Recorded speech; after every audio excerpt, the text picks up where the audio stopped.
Vous ne nous rassurez pas sur l'efficacité des forêts, parce qu'on a bien compris que non seulement elles ont du mal à piéger le carbone, mais qu'elles sont quand même très vulnérables et qu'elles méritent toute notre attention. On a le temps pour quelques questions. Excusez-moi. Je peux passer ? Oui, merci pour votre exposé. Est-ce que vous pouvez nous dire quelques mots sur les parades possibles ? Par exemple, les pare-feux dans les massifs, est-ce que ça sert aussi de barrière contre les insectes ravageurs, les champignons éventuellement? Alors, pour la sécheresse comme parade, c'est quoi? C'est la sélection des espèces qui résistent, etc. Est-ce que vous pouvez nous dire deux mots? Oui, alors effectivement sur les coupe-feux, alors les coupe-feux sur les insectes, ça va avoir un impact assez faible parce que bon, ça vole les insectes, ça peut aller se déplacer sur des... Donc il faudra vraiment des pare-feux très importants.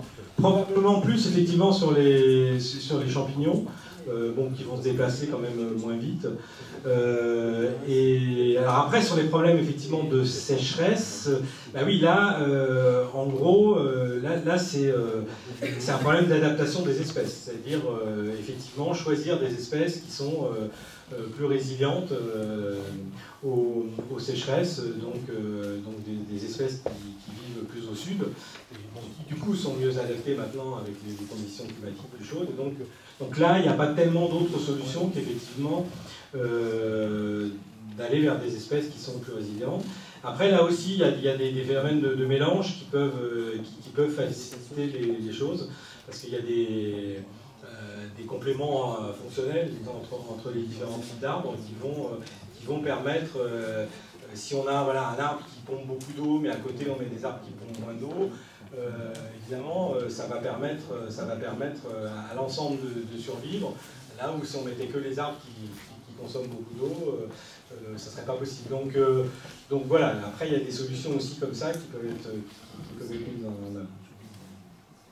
Oui, j'ai juste une question sur l'endolie du xylème. Oui. Pour le dépérissement des hêtraies dont j'ai parlé dans le nord du Jura et dans la Haute-Saône, dans la région de Grès, il y a eu un dépérissement massif.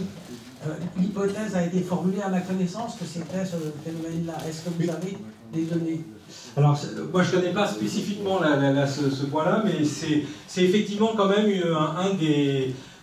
c'est quand même un des effets majeurs des dépérissements. C'est quand même un effet qui est connu comme étant effectivement un effet majoritaire des dépérissements qui sont observés, qui sont liés à c'est vraiment un phénomène très important quand il n'y a pas d'attaque d'insectes. C'est aussi un autre phénomène, mais quand on ne voit pas d'attaque d'insectes, c'est souvent lié à ça. Après, il y a des phénomènes, dans certains cas, qui sont liés à des réserves qui se dégradent, mais c'est rarement ce qu'on appelle la famine de carbon starvation en anglais, c'est quand même rarement ce qui conduit à la mortalité. Donc effectivement, c'est souvent quand même des phénomènes d'embolie, ça c'est très clair.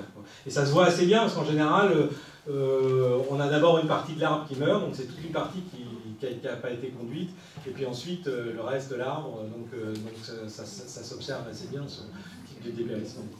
Parce qu'en fait, là, ce qui m'inquiète, moi, c'est Micro. le petit bois que j'ai, les êtres, ils sont en train, ils ont perdu. Non, mais il n'y a pas trop de micro, il n'y a pas de J'ai perdu, alors j'ai peur que ce soit ça. Oui, Allez-y. ça c'est sûr que effectivement c'est un gros souci et une bonne partie du dépérissement. Ouais, le hêtre est très très touché, oui, clairement. Ça fait aussi partie des espèces qui sont le hêtre effectivement en mauvaise posture dans un certain nombre de régions.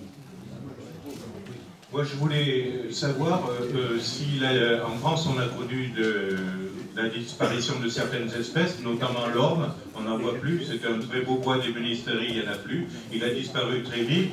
Actuellement, dans ma région, on voit que le platane subit les assauts du chancre et il disparaît à vitesse grand V. Hier, c'est plus hier les palmiers, parce qu'il n'y a pratiquement plus de palmiers. Donc j'aimerais savoir si c'est lié au réchauffement climatique, cette disparition, et les solutions qu'on pourrait avoir justement pour éviter de perdre cueillère perdent tous ses palmiers, par exemple. Là, alors c'est en partie. Là, justement, c'est la question, c'est ce que dont je parlais, parce que là, c'est typiquement le problème des ravageurs. Donc, c'est que partiellement lié au changement climatique. C'est-à-dire que c'est lié en partie au changement climatique, puisque du coup, ça permet à un certain nombre d'espèces qui ne pouvaient pas vivre avant, parce que c'est des espèces, parce qu'il n'y avait pas suffisamment de température pour leur permettre de survivre. Donc effectivement, ça, c'est un effet climatique, mais il y a un effet important qui est, comme je disais, le transport, en particulier l'arrivée de nouveaux pathogènes qui n'existaient pas en France et qui sont donc qui viennent ensuite par le transport de zones qui sont climatiquement compatibles et qui vont développer le pathogène.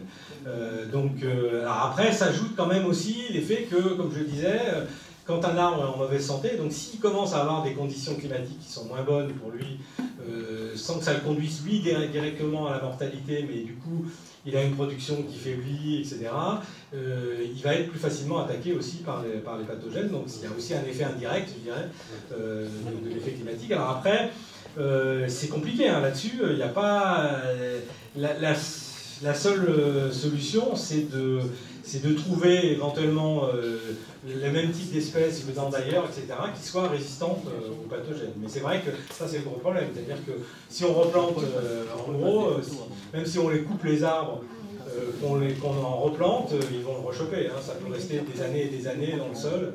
Donc bon, on le voit bien sur le phylloxéra, le mildiou, etc. On ne peut pas s'en débarrasser. Donc il faut trouver, le seul moyen, c'est de trouver des espèces adaptées qui ne sont pas sensibles. Bon, merci. Je crois que nous allons arrêter là notre séquence sur la forêt. Merci beaucoup.